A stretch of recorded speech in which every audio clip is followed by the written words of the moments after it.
Hello all, in this video we will provide you with a detailed explanation of how counter mode works in DES encryption. Let's see what is counter mode first.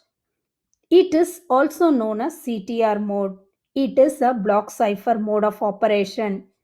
It transforms a block cipher into a stream cipher. What is the advantage? It allows us to encrypt and decrypt data in a parallel computing in an efficient manner. Also, it is suitable for scenario where random access to encrypted data is required. Let's see how it works. For this first recap how DES work.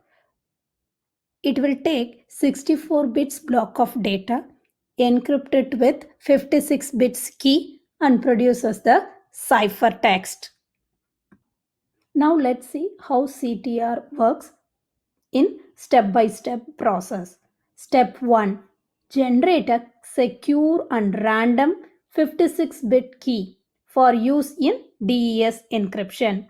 Then step 2. Create initialization vector, which is a unique value that should be different for each block of encryption.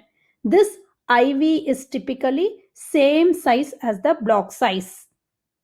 Next, counter initialization.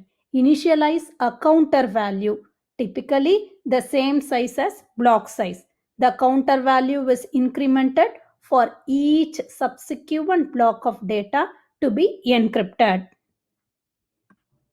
Now let's see how the encryption process works.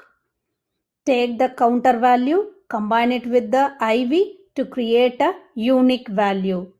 Encrypt this unique value with the generated key using DES algorithm. This will provide a unique value. Again, XOR this unique value with the plain text to produce the cipher text. In step 5, increment the counter value by 1 to prepare for the encryption of the next block.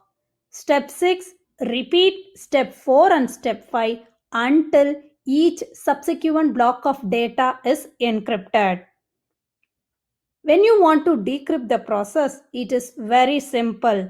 The decryption process in counter mode is similar to encryption. The only difference lies in the XOR operation of the value, where here cipher text XORed with the encrypted value to obtain the original plain text. This is how counter mode in DES operation works. Thank you for watching my video.